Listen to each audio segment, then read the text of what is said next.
Hello everyone, welcome to the new video. आज के इस वीडियो में इनकम टैक्स के हम एक काफ़ी इंपॉर्टेंट टॉपिक को डिस्कस करेंगे जो कि थ्योरेटिकल पॉइंट ऑफ व्यू से काफ़ी इंपॉर्टेंट है और एग्जामिनेशन में काफ़ी चांसेस होते हैं कि इससे जो है क्वेश्चंस आपका बनता है। तो वो टॉपिक है क्लबिंग ऑफ इनकम का। तो आज की इस वीडियो में हम क्लबिंग ऑफ इनकम के फर्स्ट पार्ट को डिस्कस करेंगे। चलिए वीडियो को स्टार्ट करते हैं और डिस्कस करते हैं क्लबिंग ऑफ इनकम के टॉपिक को।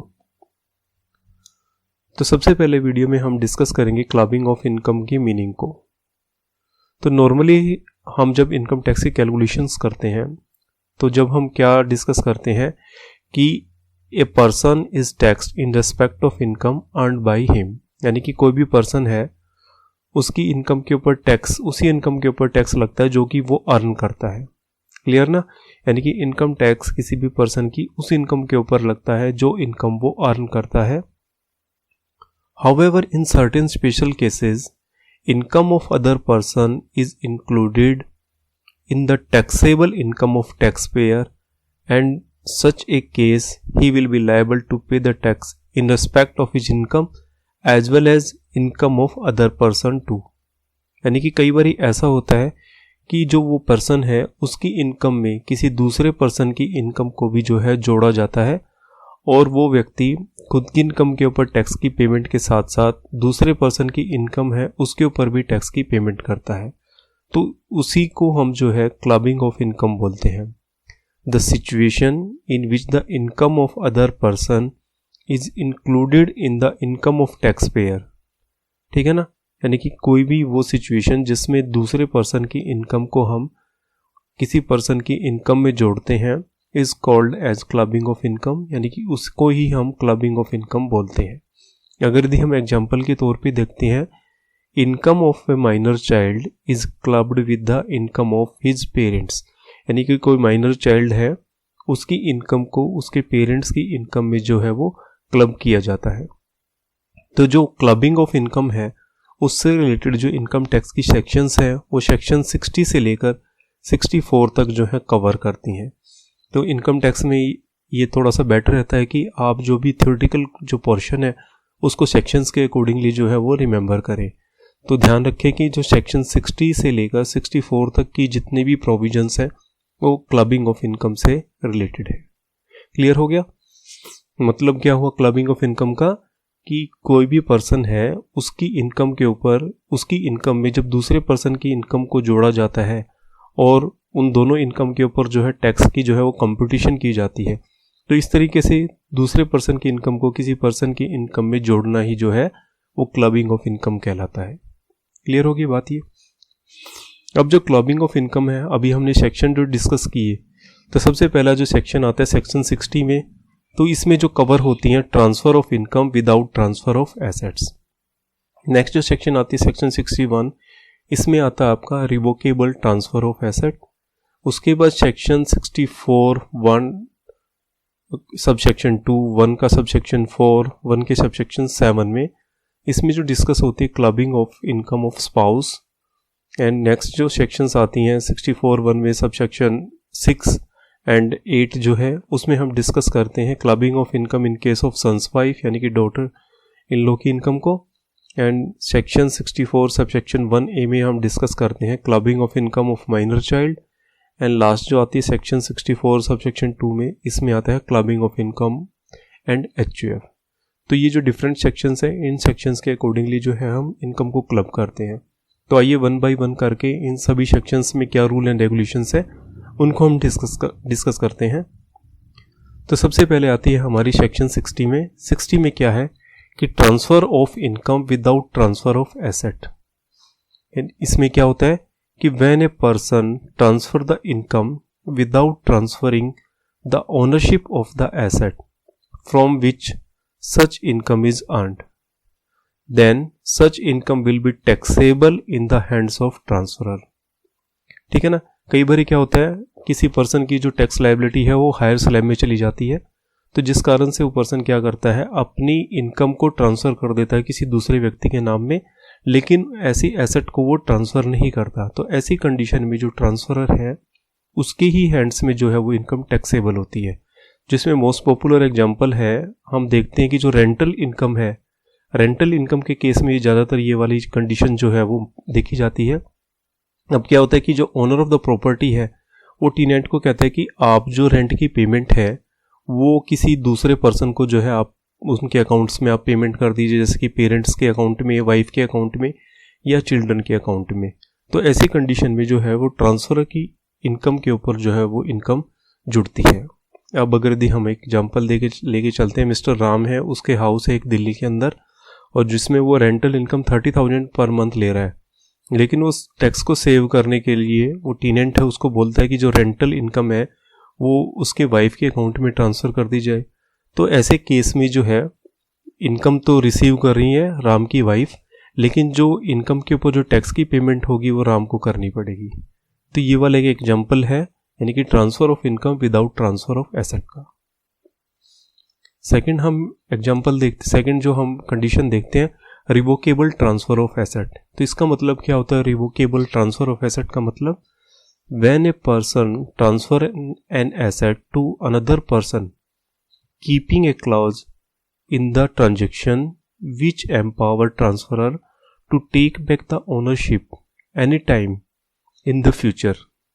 Such a situation is called revocable transfer. यानी कि इसका मतलब क्या हुआ कि कोई भी पर्सन किसी एसेट को किसी दूसरे पर्सन को ट्रांसफ़र करता है, लेकिन उसमें एक क्लोज रखता है कि एक टाइम के बाद या किसी भी समय जो है वो उस एसेट को जो है वापस ले सकता है। तो ऐसे ट्रांसफ़र को जो है रिवोकेबल ट्रांसफ़र बोला जाता है। तो ऐसी कंडीशन में भी जो है वो इनकम जो है ट्रांसफरर के हैंड्स में टैक्सेबल होती है, ट्रांसफरी के हैंड्स में टैक्सेबल नहीं होती। As per provision of clubbing of income, when a revocable transfer of asset is made then any income from that asset shall be taxable in the hands of transferor. यानी कि जो transferor है उसके hands में ऐसी income जो है वो टैक्सेबल होगी। ट्रांसफरर कौन हुआ? जो पर्सन उस एसेट को ट्रांसफ़र करता है, और ट्रांसफरी कौन हुआ? Person who receive the asset. ठीक है ना। यानी कि एक अगर यदि हम एग्जांपल के तौर पे इसको देखें, मिस्टर ए हैं, उन्होंने कोई अपनी एसेट हाउस प्रॉपर्टी को ट्रांसफ़र किया है बी को, लेकिन there is a condition in the agreement that asset will be transfer back to A after 3 year. 3 साल के बाद जो है वो एसेट दोबारा ए के पास ट्रांसफ़र हो जाएगी। Now as per clubbing of income, any income arising to be from such house during this 3 years will be included in as income only.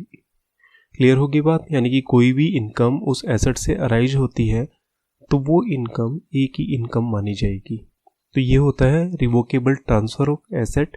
इसमें आती है आपकी सेक्शन 61। अब इसके बाद ये कि काफ़ी इंपॉर्टेंट जो है सेक्शन आती है clubbing of income of spouse. तो इसमें जो सेक्शन 64 के जो 1 है उसकी सब सेक्शन 2, सब सेक्शन 4 और सब सेक्शन जो 7 है, इसमें डिफरेंट जो है कंडीशंस हैं वो कवर करती हैं। अब सिंपली हम इसको डिस्कस करते हैं। अब अगर यदि हम कॉमन प्रैक्टिस देखते हैं, the easiest way to save the tax is transferring income in the name of your spouse. यानी कि सिंपल सा वे है कि आप अपनी इनकम को जो है स्पाउस के नाम में ट्रांसफ़र कर दें, जिससे कि आपका जो टैक्स बच सके। लेकिन there are very special provision to regulate such transfer. यानी कि इन ट्रांसफ़र को रेगुलेट करने के लिए इनकम टैक्स में प्रोविजंस बने हैं। तो जो डिफरेंट प्रोविजंस हैं वो कैसे हैं, कौन कौन से हैं, देखिए हम 1 by 1 करके इनको डिस्कस करते हैं। सबसे पहले आता है your spouse work in a concern entity in which you have substantial interest. यानी कि आपका स्पाउस जो है किसी ऐसी कंसर्न में या एंटिटी में वर्क करता है जहां पर आपका सब्सटेंशियल इंटरेस्ट है। तो वहां पर 2 कंडीशन बनती हैं। Your spouse is employed because of her और हिज प्रोफेशनल और टेक्निकल क्वालिफिकेशन। यानी कि जो स्पाउस है उसके पास कोई टेक्निकल क्वालिफिकेशंस है जिसके कारण वो वहाँ पे वर्क कर रहा है। तो ऐसी कंडीशन में जो है clubbing of income, provision of clubbing of income will not apply. यानी कि यहाँ पर क्लब नहीं होगी उसकी इनकम। यानी कि in other words that the remuneration will be taxable in your spouse, in the hands of spouse only. For example, you are a partner in a firm and 25 आपका शेयर है profits के अंदर, and your wife is employed in the same firm as a general manager and getting a salary of ₹40,000 per month. Due to her professional capacity then income shall not be clubbed in your hand. Clear होगी बात ये। अगर the spouse की कुछ technical qualification या professional qualification के कारण उसको इनकम मिल रही है तो वो इनकम स्पाउस दूसरे स्पाउस के पास जो है वो क्लब नहीं होगी।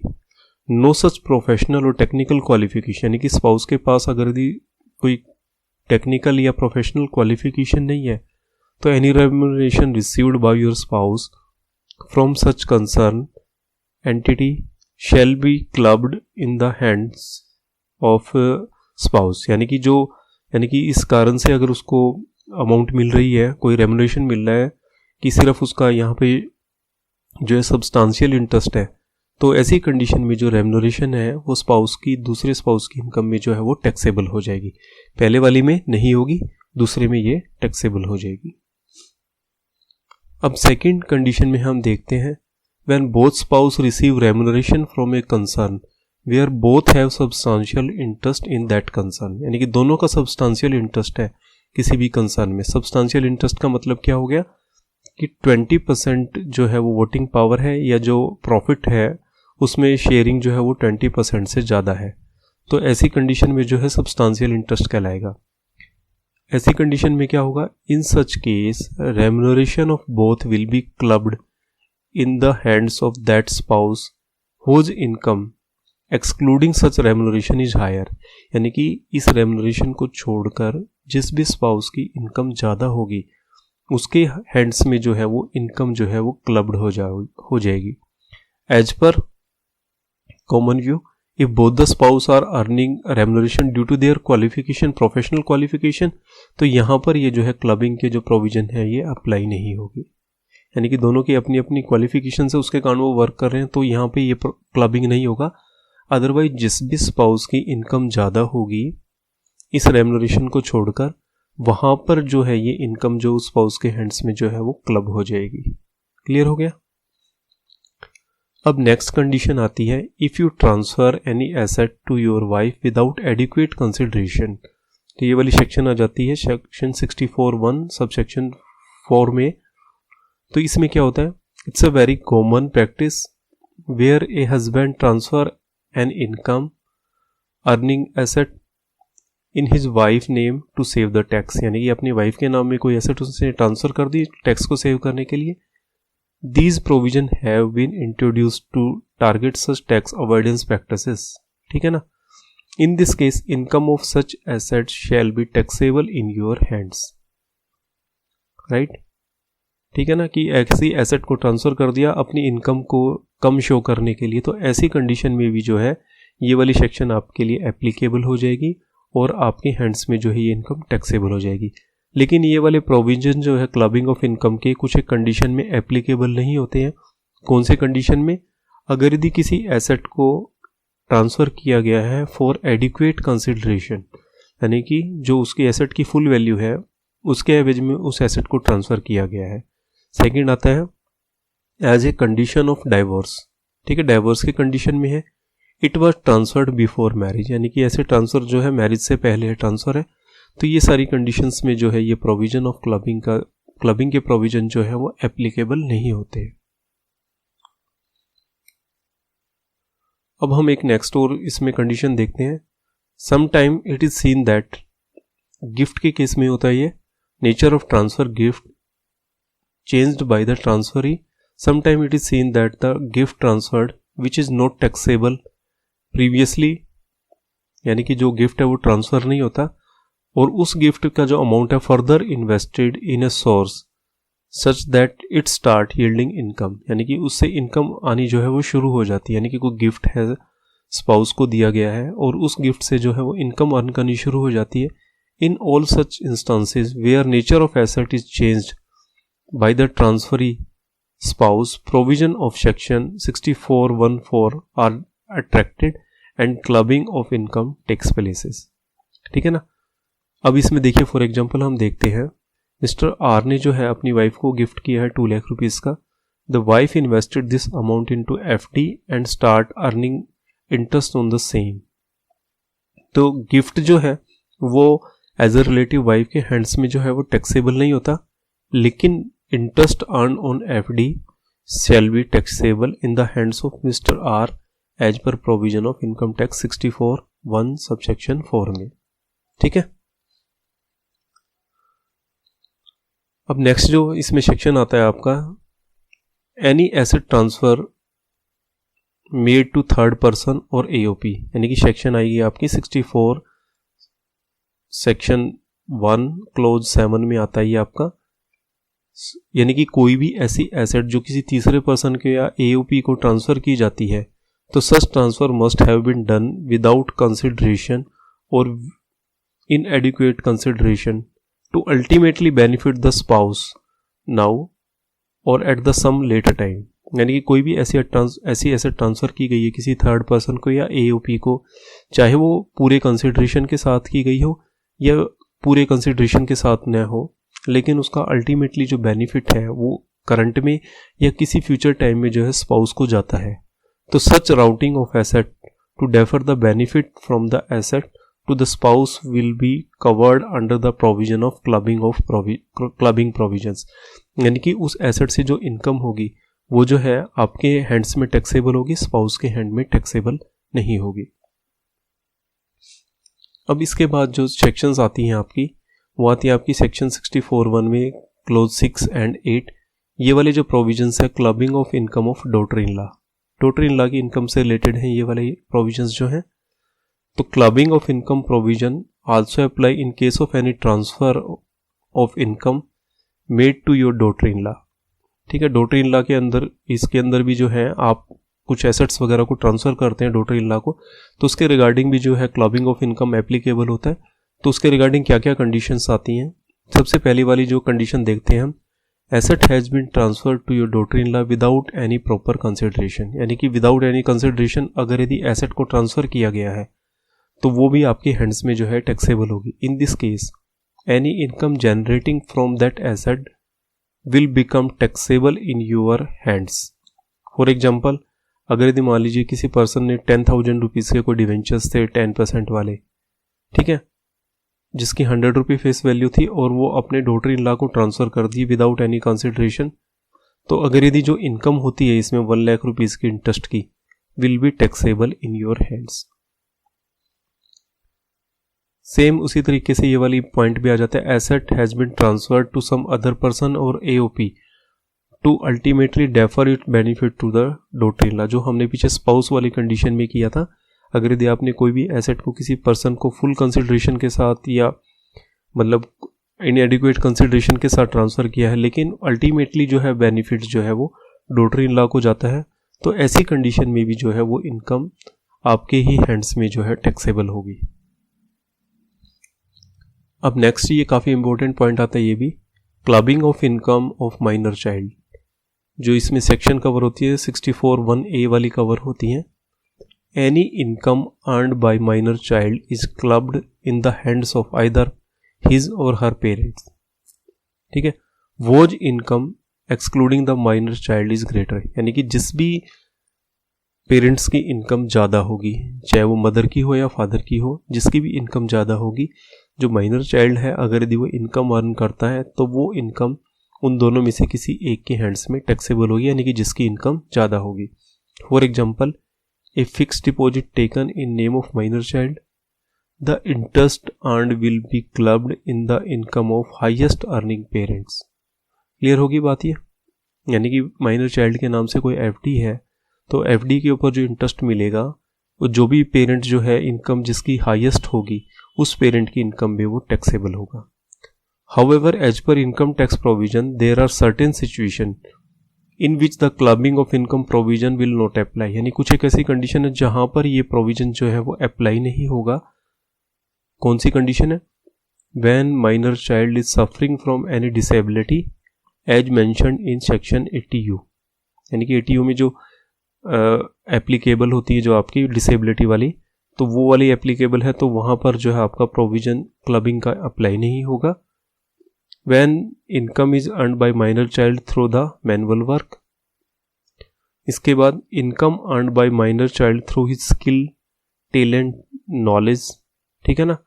For example, minor child wins money in TV shows, ठीक है ना। इसके अलावा और कोई भी जो है अपनी इंटेलेक्चुअल से अर्न करता है तो वो भी इनकम उसमें जुड़ेगी नहीं। इसके अलावा जो माइनर चाइल्ड की कंडीशन आती है, उसमें जो भी माइनर चाइल्ड है 1500 रुपीज़ जो है इसमें एग्जेम्पशन मिलती है। जिस भी पेरेंट की इनकम में जोड़ी जाएगी उसमें जो है 1500 रुपीज़ की जो है ये एग्जेम्पशन माइनर चाइल्ड की कंडीशन में मिलती है। इसके बाद जो लास्ट पॉइंट आता है क्लबिंग ऑफ इनकम का, HUF का आता है। तो जिस तरीके से इंडिविजुअल के ऊपर टैक्स की कैलकुलेशन होती है उसी तरीके से जो HUF है, HUF भी जो है इनकम टैक्स में क्लबिंग के प्रोविजंस को जो है वो अट्रैक्ट करता है। तो इसमें कौन सी कंडीशन आती है, सबसे पहले हम इसमें देखते हैं, if any personal asset after 31 December 1969 has been transferred to HUF without any adequate consideration, in such case all income from such asset shall be taxed in the hands of person not in the hands of the HUF। यानी कि कोई भी ऐसी asset है जो कि 31 दिसंबर 1969 के बाद ट्रांसफ़र की गई है विदाउट कंसिडरेशन के, एडिक्वेट कंसिडरेशन के, तो ऐसी एसेट से कोई इनकम होती है तो वो जो इनकम है उस पर्सन के हैंड्स में टैक्सेबल होगी, HUF के हैंड्स में टैक्सेबल नहीं होगी। इसके बाद आता है इन case of split of HUF, यानी कि HUF का डिवीजन हो जाता है, and income from distributed property in the spouse hand will be clubbed with the individual income, ठीक है, who has converted the property after the partition. यानी कि HUF के डिवीजन के बाद अगर यदि वो एसेट स्पाउस के पास आ जाती है तो ऐसी कंडीशन में जिस इंडिविजुअल ने इनकम को, जो एसेट है उसको ट्रांसफ़र किया था, उसके हैंड्स में जो है इनकम उसकी टैक्सेबल होगी, यानी कि चाहे उस HUF का पार्टीशन हो जाए, ठीक है। तो ये सारी की सारी जो है क्लबिंग ऑफ इनकम से रिलेटेड प्रोविजंस थे हमारे। मेरे ख्याल से आपको क्लियर हो गए होंगे, काफ़ी इंपॉर्टेंट चैप्टर है। इसका सेकंड पार्ट हम डिस्कस करेंगे नेक्स्ट वीडियो में। आज की वीडियो में इतना ही। Thanks for watching the video कैसी लगी आपको? आप वीडियो को लाइक, शेयर एंड कमेंट जरूर करिए और चैनल को सब्सक्राइब कीजिए। Thank you for watching the video.